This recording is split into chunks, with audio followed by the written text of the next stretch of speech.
Hello, everybody.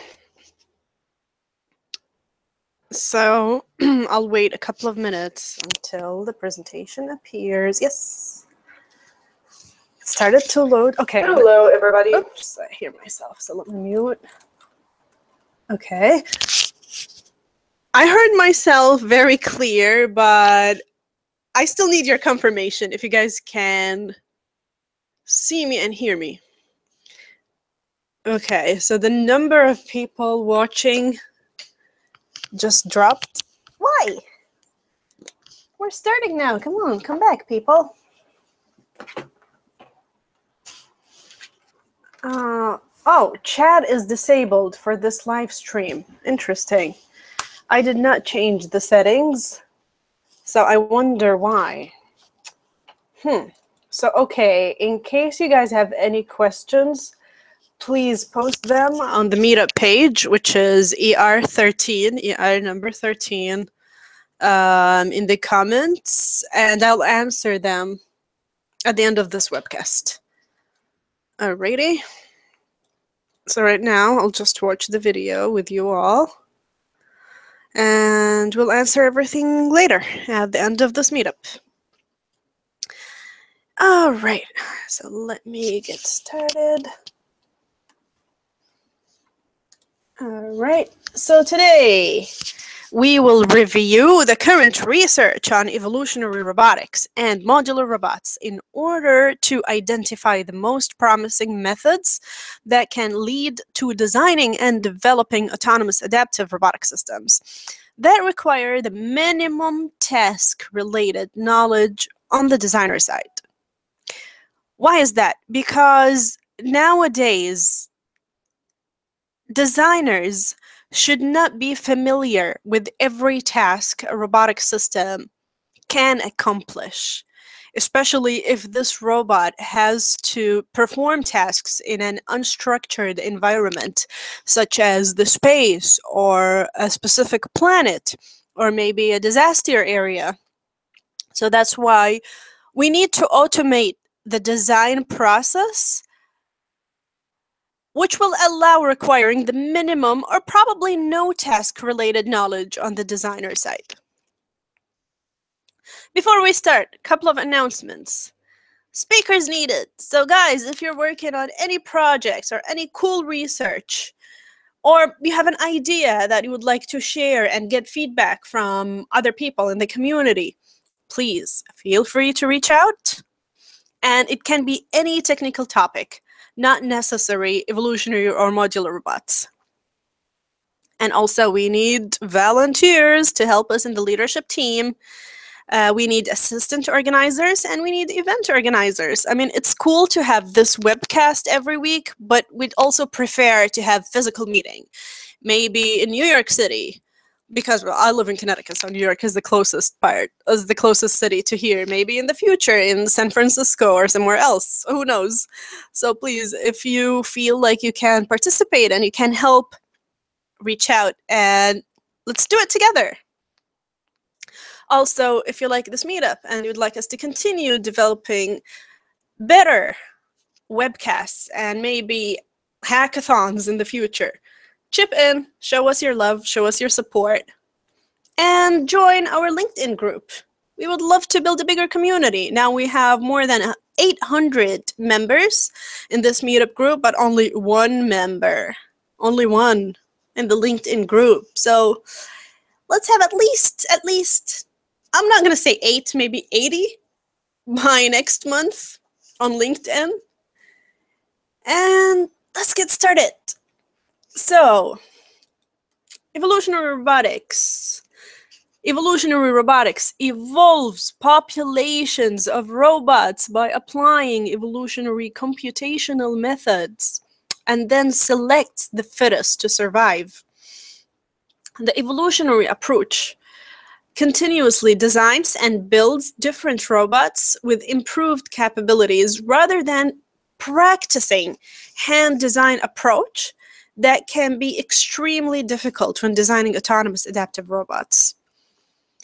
So in robotics, evolution has been proposed as a nature-inspired approach to avoid the bias and limitations introduced by human designers, and to produce better adapted robots to the environmental changes.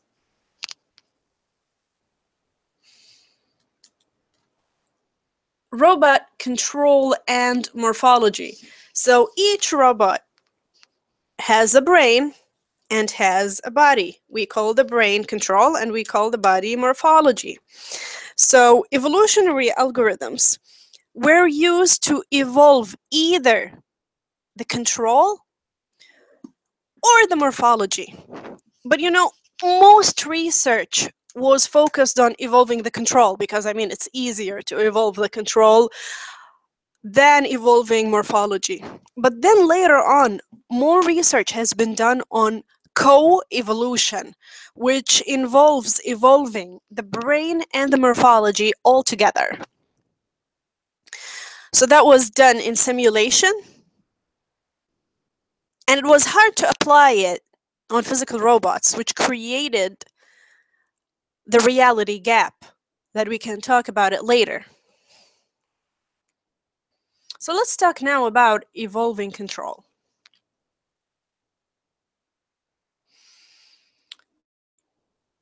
So as I mentioned earlier, evolving robotic controls has received a lot of attention on research because controls are more adaptable than morphology.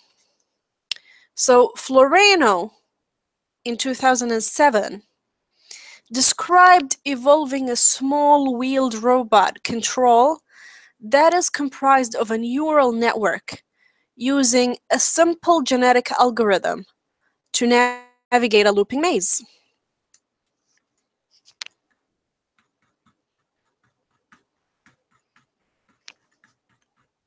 So just give me 1 second here.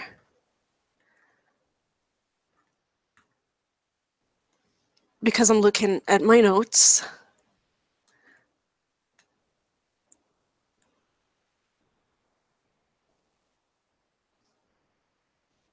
All right, so Nolfi and Floreno in 2004.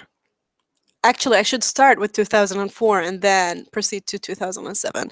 The reason that I chose to start by Floreno's research that was done later than the other research is that it participated more towards the literature and the results were better than the other research. Okay, so now we'll talk about Nolfi and Floreno. So they presented a set of navigational experiments in their book, ranging from simple to very complex, in order to address different adaptation mechanisms. In some cases, the evolved solution outperformed the hand-designed solution. That's what are we looking for? By capitalizing on interactions between machine and environment that could not be captured by a model-based approach. On the other hand, more complex tasks expose the limits of reactive architectures. So if we want to talk now about coevolution, I'm not going to cover evolving morphology on its own in this presentation.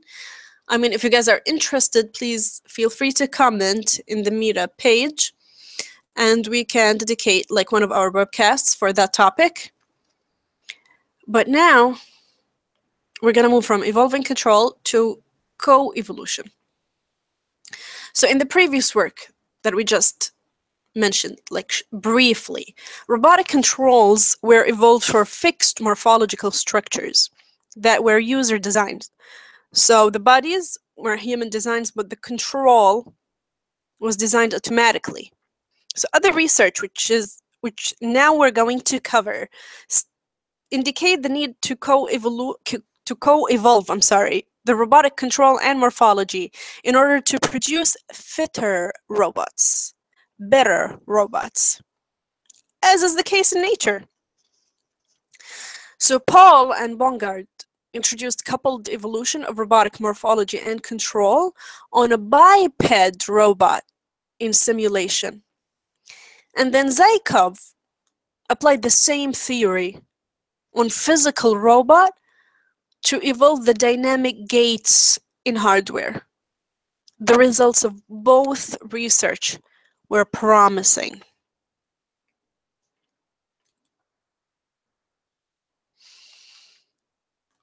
The design techniques presented for coupled evolution of robotic control and morphology allowed the automation of designing, the techniques, I should not say the design techniques, the general techniques presented for co-evolution of robotic control and morphology allowed the automation of designing complex systems that would be difficult to design using traditional methods. So now we will be back to our point zero. Sometimes it's hard to hand design a robot if the designer is not familiar with the task or not familiar with the environment where the robot should accomplish this specific task. Therefore, Lipson, in 2005, explored automatic design concepts by building robots using lower-level building blocks with no sensors. The control was composed of neurons, and the morphology was composed of bars and linear actuators. The resulting solutions were remarkably elaborate and would have been difficult to design using traditional methods, which is good. Lipson explored automatic design concepts, but still, okay, the theory was good, but the results faced some challenges, such as breakage. I think Lipson in this research, I'm not sure, he used 3D printing to print the resulting robots, but they were very fragile. And I think two maybe of the designs broke. I'm not sure about the numbers here. Therefore, Feina, I'm not sure about also the pronunciation of the name. In 2013, he presented an automatic design approach for modular robots. Modular robots. So instead of using bars or maybe like elementary building blocks, we can use modular blocks to simplify implementing the robotic structures resulted from automatic design. Modular robots, we covered that earlier in this meetup. Probably in maybe the second or third meetup or webcast, we talked about modular robots. So they are composed of various units or modules. Each module involves actuators, sensors, computational, and communicational capabilities. So this one here on the top left is Polybot, the second generation. And on the top right, we have Mtran. And at the bottom, we have Atron. You can guys also check the old videos for comprehensive review of these modular robots.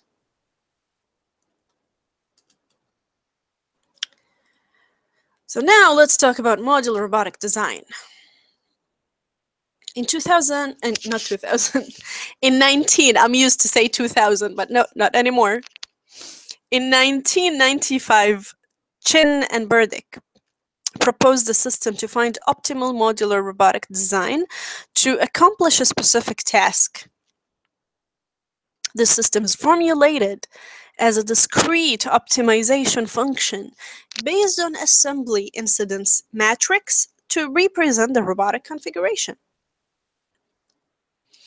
In 1997, Han introduced a task-based design method for modular robot manipulators. The robotic system consists of manipulator base, link, and joint modules. The robot configuration is determined using kinematic relations, then genetic algorithm is used to find the optimal link length for a specific task.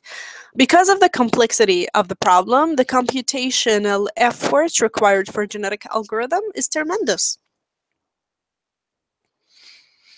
In the same year, Chakran and Bidawood presented an adaptive multi-chromosome evolutionary algorithm for optimizing task-based design of modular robotic systems, especially kinematic design. The robot consists of a mobile base and a set of links and joint modules to assemble the manipulator arm. The task is specified as 3D end effector configurations.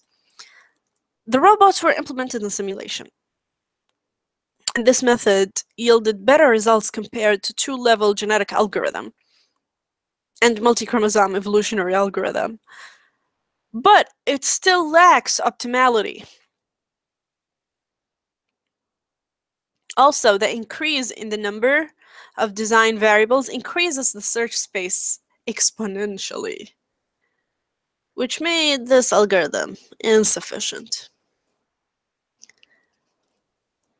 So in these different research work,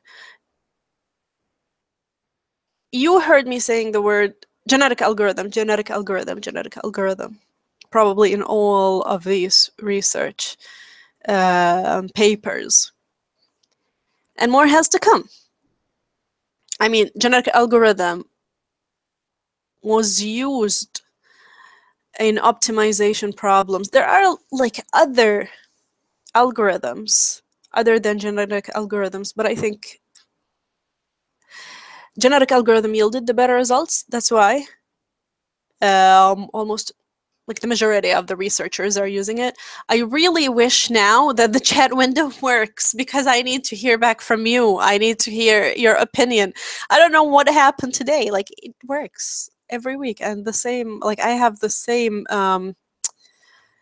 parameters. I did not even change anything, but let me check the meetup page if there are any comments. Otherwise, we will continue.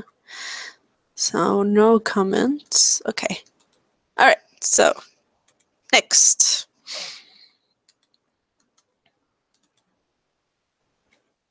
In 2000, Yang and Chen, they said that fewer degrees of freedom, with fewer degrees of freedom, the modular robot can better perform the task in terms of energy consumption and loading capacity. That makes sense. So they proposed the minimized degree of freedom concept for task-based modular robot design optimization. This system uses assembly incidence matrix to represent the robotic configuration, same as before. They also used evolutionary algorithm. And guess what?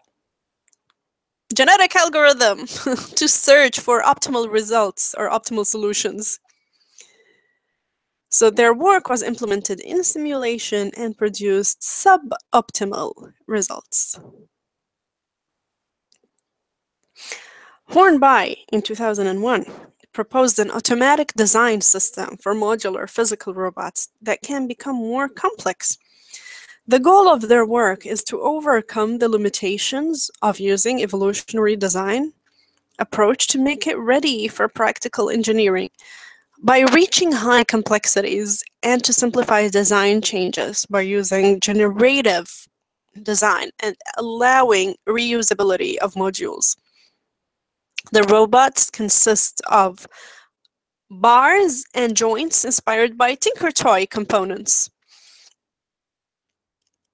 The two-dimensional robots were produced in simulation using Linden-Meyer system for design and evolutionary algorithm / genetic algorithm for optimization. Then the actual robot was hand-assembled from an evolved design. So this work also applied coevolution in terms of locomotion capabilities, evolvement. which produced the real robot that was tested and moved in real world. And finally, Feina. I hope I'm pronouncing his name correct. We started by talking about his approach for designing heterogeneous modular robots, and we will finish this short review with his work. He proposed an evolutionary approach for designing modular robots that consist of heterogeneous instead of homogeneous. So let me go back actually to the slide. As you can see here, especially in Atron is the lower picture. The modules are homogeneous. The top right, each module is composed of one white unit and black unit. So this is the white part, and the black part composes one module. So technically it's homogeneous. And also the one here, this robot on the top left, this is homogeneous. But in the work proposed by Feina,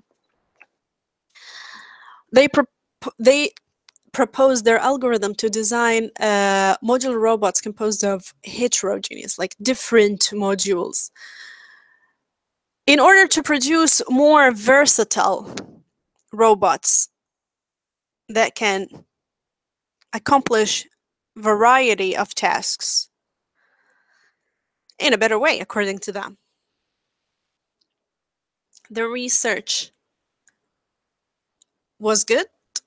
The results yielded out of this research was good, but still, like, the homogeneous modular robots, like, in my personal opinion, I think the results were more promising when talking about homogeneous more than heterogeneous. Maybe because we did not see enough research done in the heterogeneous modular robotic part. We need you guys to do more research work and share it with us. So let's conclude our presentation for today. It's a short presentation. Last time we stayed over an hour, but now today only like 20 to 25 minutes, because I know everybody is busy. Today is Monday, the beginning of the week, so we need to make it short. So let's conclude and say that the challenge of building adaptive autonomous robotic systems remains valid even after automating the design process, and even after the advancement in the field of evolutionary robotics to evolve robotic characteristics and to design modular robots that are capable of performing certain tasks in unstructured environments.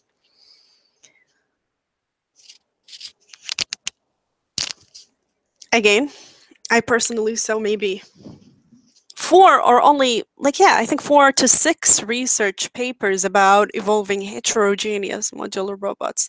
So that's a good field to do more research work.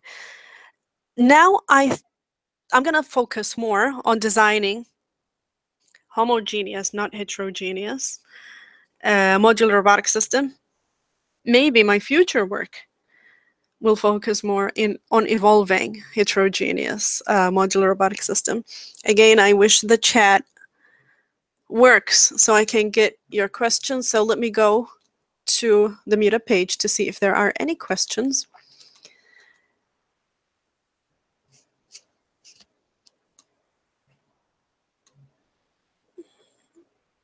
So I don't see any comments. So if you guys have questions, feel free to post them on the meetup page. And thank you very much for your time and for your contribution. And I will see you in 2 weeks. In 2 weeks, we will have a guest speaker. I'm going to send you more details about the next meetup, the topic, and the guest speaker in the next couple of days. So stay warm, be safe, and be productive. Thank you.